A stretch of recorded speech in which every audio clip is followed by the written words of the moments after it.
everyone. Welcome to episode 2 of Rose Tinted Ceilings. Today we're going to be talking about classical musicians and modern musicians, and we have a special guest, Montana. Do you want to introduce yourself? Hi. My name is Montana Brister. I'm 15 years old. We all go to the same school. I've been playing violin since I was 3 years old, so for a very, very, very long time. And I play violin at Langley Community Music School, where I'm in the orchestra there and a private teacher. Oh, private teacher. That's cool. Well, Montana, you seem to be very well involved in the classical musician community, fandom, I'm not sure the word for it. But to kick our episode off, have a little fun. We're going to play a little game. I'm going to have a timer for 30 seconds. And let's see how many, first of all, male composers you can name within that 30 seconds. Oh my gosh, okay. Okay, so I got a timer up here. Hopefully you can Mhm. see it. If not, I'll just tell you when it's stopped. Isabella, do you think you'll be able to keep track of how many she names? Yes, I can do that. Okay, then whenever you're ready, let's start with male composers. Name as Okay, many. Three, okay. two, hold on. Three, Um, two, one. Mendelssohn, Dvorak, Bach, Beethoven, Sarasate, Issei, oh my gosh, oh my gosh, oh my gosh. There's so many I can't even think of them. Um, oh my gosh. Oh, Tchaikovsky. Um, eh, oh my gosh. There's too many. Um, oh, Shostakovich. Time. And Time. okay, I Time. think that was Okay, 9. Yeah, that was 9. that was That was nine. really Okay, that's good. more than I can name, so I think you did great there. Now we're gonna play the exact same game, but now with female composers. Ready? Ooh, okay. Mhm. Um, three, two, one. Okay, Hildegard von Bingen, Florence Price, Dawn Avery, Vivian Fung. There's one more that I can think of. Um, oh my gosh. This is much harder. This is much harder. Um, I think that's all I've got. I think only Okay, 4 I can name. was that Hey, it four? was 5, so not that Five. bad. But yeah, Mhm. Okay, not definitely less bad. than the Good to male know. musicians. Yeah. Okay, well, that kind of will introduce ourselves into our little topic today, which is talking about the inequality and the imbalance of gender in classical music. Yeah, so as you can see, we could only name 5 for female. That's still more than I can name, but definitely less than male musicians because back then there were a lot more barriers to becoming musicians. So I think we would love to hear about one of the female musicians that you mentioned. Okay, so I'll start with talking about Hildegard von Bingen, and she is a really historical, famous female composer, one of the largest actually. And she first started out as an abbess, which is basically she like ran a group of nuns and everything in her church. And so she was really greatly respected by the Catholic Church. And she first started out composing works only for the Catholic Church. And that's mainly what she focused on throughout her whole life. And she actually was really, really bright. She wrote books on biology, botany, medicine, theology. So she was super duper smart. And she actually even created her own language, like only for her own amusement. Which so she was so smart, and she was a historian, philosopher. She was very, very, very, very smart, and she was very respected in her day, actually. And she's recognized as like the first most famous composer ever, and she has some of the largest composer works ever in the medieval era. That's Wow, so creating her own cool. language too. I I didn't. That's know. I amazing. kept expecting her accomplishments to end, but then it just kept going. So that's kind of insane that Yeah. someone was able to achieve all that as well as composing, which I assume takes a lot of work, right? I don't compose. I'm pretty sure. Oh, of I'm course. Yeah. assuming it takes a lot of work though. A ton of And work. do you know Composing is what kind of hard. Yeah. era she was around in? She was composing in, like what era it Yeah, was? medieval era. She was in the medieval era, and so she was just so amazing. She played the piano as well. That was like a long time ago, like even Uh-huh. before like Romantic Baroque, any of that. That's insane. I know. Speaking about the Baroque era, well, I was digging for some research for this episode. I found this one composer. Her name is Francesca Caccini from the early Baroque era. I actually Oh don't my know gosh. Oh my exactly gosh. where that is, but she was a composer and a musician for the Medicini family, which is a name that I'm sure everyone's heard in their history class. But she was very well revered as well, similar to her composer Montana, because she was one of the highest paid in that Medicini court. And she was, I think, known as one of the first women to compose opera, which I think is pretty cool, but also a little strange, considering that you said that the medieval era was way before the Baroque era, and still the first woman to compose opera was in the Baroque era. I So that's something know. really interesting, I think. Yeah, and I think both of yours got like quite a lot of recognition from what I just heard. So mine is a little bit different. I do remember Montana during like the male part you did mention Mendelssohn. So my person is actually Fanny Mendelssohn. Oh my gosh, it's So what? the sister to Oh Felix yes, that's Mendelssohn. right. Yeah. So she was during the Romantic period, and Felix was actually like super supportive of her, which I thought was really cool. But like Fanny was always overshadowed, and there was a lot of barriers to her publishing her work. Like actually, I believe when she published her first work, she was 41, even though she wrote like so many pieces of music before that. So like all her pieces were actually published under her brother Felix because they wouldn't let her publish her own because she's a female, and her parents were also not supportive of her doing music either.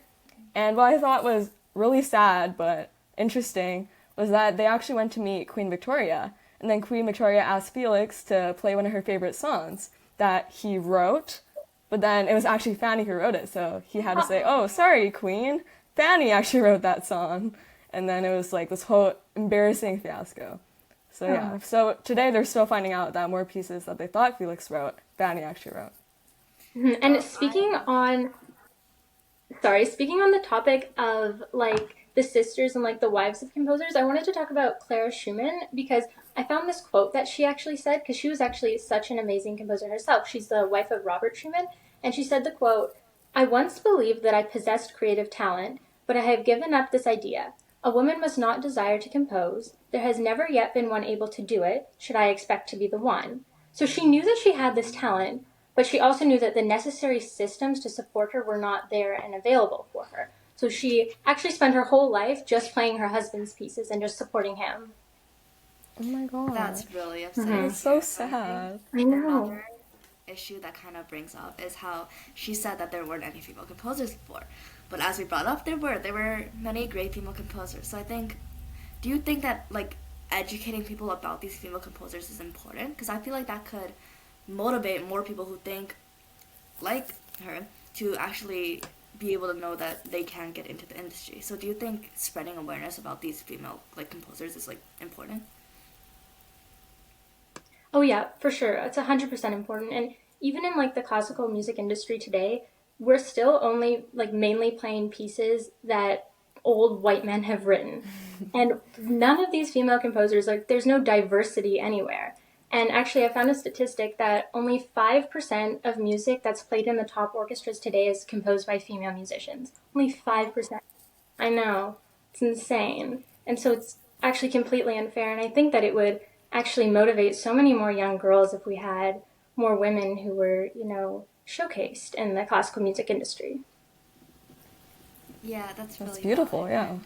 And another thing I was wondering, because I'm not very knowledgeable about the music industry at all, so I'm kind of wondering if you guys have any insights. Why do you think it is this hard for female composers to get into the field, both historically and in the modern day? Because as Isabella mentioned, um, her composer couldn't get into like her stuff published unless it was under her brother's name. And as Montana, you just mentioned that there's still only very few female composers. So why do you guys think that it is that it's so hard to get into this field as a Um, Historically, actually, men believed that since women were more, emotional in their eyes, that they weren't able to compose these works like logically, and it would be too emotional. And that's mainly why they actually didn't let women compose.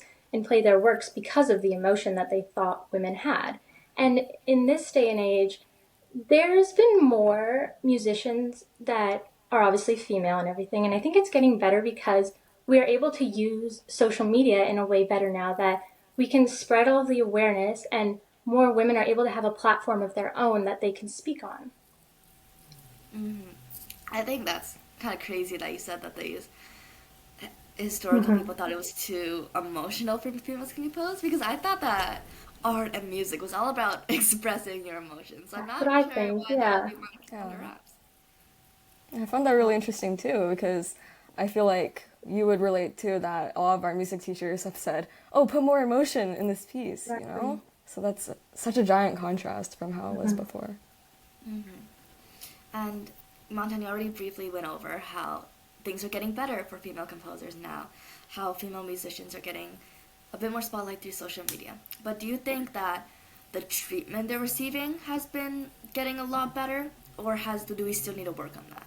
Like, how have people been receiving I this think rise? I think obviously for any issue, there's so many things that we can do to improve it and it can get better, but it has for sure gotten better because female musicians are now allowed to play in orchestras and they're allowed to have their works like shown on a stage, which is such an improvement from how it was before. And I think there's still a ton of work to go, but we've also started having female conductors for orchestras and female like first violinists and female soloists who are able to like showcase their own works as well, which is so fantastic. But of course, it can get better. Sorry, you just mentioned that female players weren't allowed to play in orchestras before? Is that a thing that happened? Yeah, they used to be not allowed to play. It was only because music was considered very manly, and that they didn't want to, ruin that manliness by letting women play with them. Ooh, that actually is heartbreaking to Hmm. hear. Well, I know. I think it's pretty great that we've been noticing that a lot of younger girls are now getting into music. Like as you mentioned, you started violin at Mhm. 3. That's insanely young. I And did. Isabel, Yes. you started playing piano insanely young too. Right? So I think it's awesome that we're getting a lot more younger girls into this because I think that if we're gonna change, then that's like a really important thing. So thank you so much for sharing that. It's so great to educate on this topic too, because I feel like I heard a lot from people in music school and stuff saying, why are there so many females now in music? There's not enough males. And I think that's just such a weird standpoint, like talking about all of these things that women had to go through to compose their own music.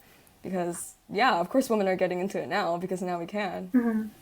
I know that is a common theme, not just in music, but like in a lot of industries, right? Where uh, even though there's an increase in female representation, even though nowhere near enough, that people will feel like they're getting overshadowed by this. So I think it is really important to keep educating people on like, hey, we're not we're not nowhere near the majority of people in music. So I think Hmm.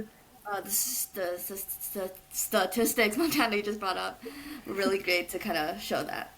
You notice any issues around that when you were younger trying to get in, or even just throughout your music career? Did you notice any issues with just you being female?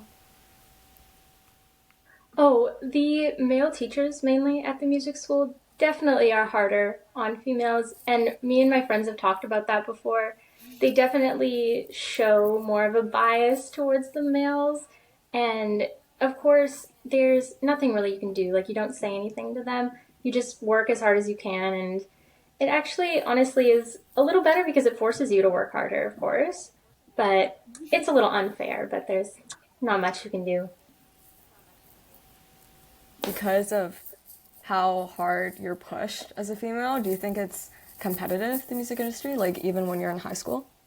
Oh, it's always competitive. It's competitive since you're like 5 years old.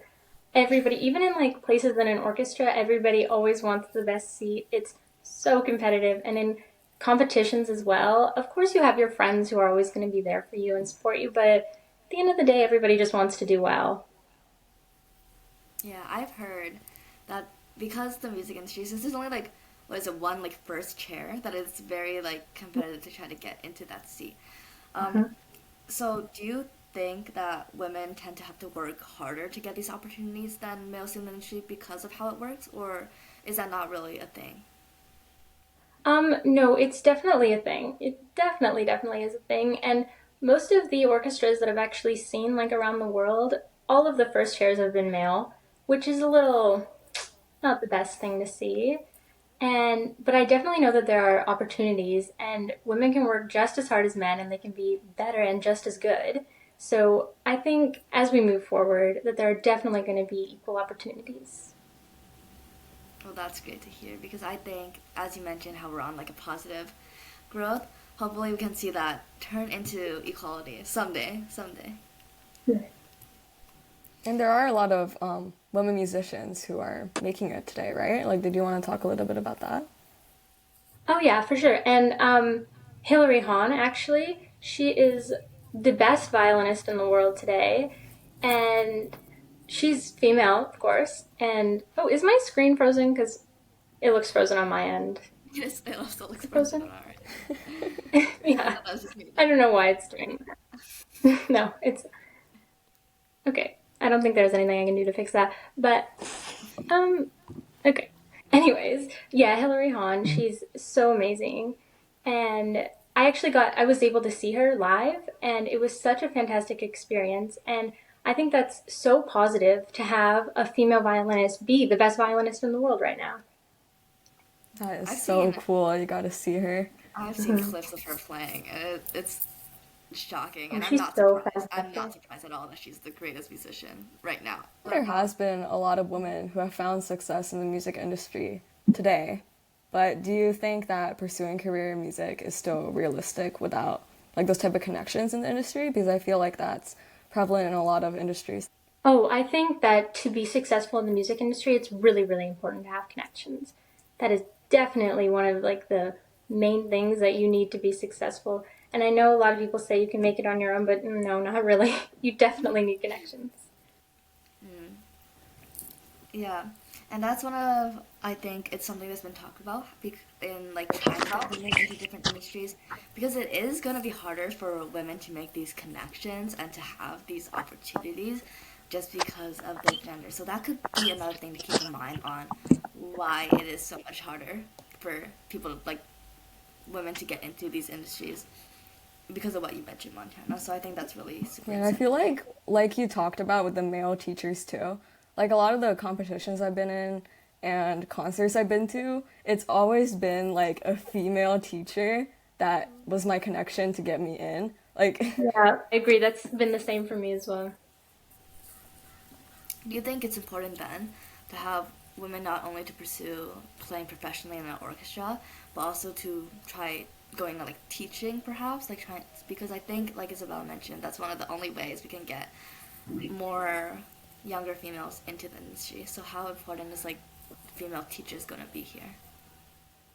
Actually, since I was younger, my only private teachers have been women, and all of them have been so positive and so inspiring, actually. I've only ever had three private teachers that are different, and all of them have been female, and they're all so accomplished. My second teacher actually used to play in the VSO, and she was fantastic. And just my current teacher right now actually used to play with the London Symphony Orchestra, and they're just all so accomplished, and it is just inspiring to see that as a teacher. And so I think that my teachers are the ones that have kept me going and have pushed me through even like the hardest times. And I think that it has been so important to have female teachers. I think that's really sweet how you kind of have that like solidarity between females because I'm sure they've experienced the same thing of having to try to get into this field, having to fight their way through to make it to those insane orchestras they were playing in, as you mentioned. So I'm really glad that Yes. they're kind of living proof that, like, even though it is insanely hard, females can make it because they are just as good as anyone else. and having those role models like Hilary Hahn too, that's definitely looking bright for musicians in the future that are female.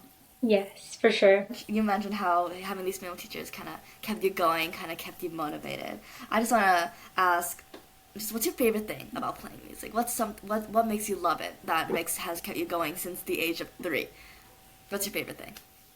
Oh, so I Okay, of course, my friends in music, I love them so much, but I would actually have to say my teachers because even like my fiddling teacher and my orchestra conductors and everybody, having them just be such a positive like light in my life have been so fantastic. And even when, I don't progress as much as I want to, they're always there to help me through that and keep me going. And that is what has kept me going throughout the years. And that's what I love the most about my music.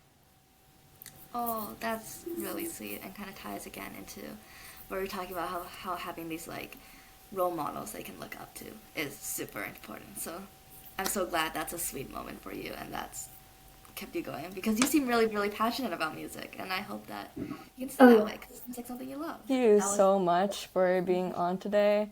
It was Thank you so for having me. sweet. It was so sweet to like hear your perspective on the music industry and kind of your experience with that. So yeah, thank you for chatting with Thank you us for today. having me. I'm sorry my screen kind of was broken. It's no okay. problem. Was there anything that you wanted just to add that we Oh, I'll just say anybody who's listening should definitely try to check out Dawn Avery. She's a Native American cellist and composer, and she is so amazing. And also check out Vivian Fung because she's Canadian and she won some Juno Awards, and she is so inspiring, and all of her works have really sweet backstories to them. So definitely try to check out those two female composers. Thank you so much for having me. I loved it. Thank you. no Thank problem. you.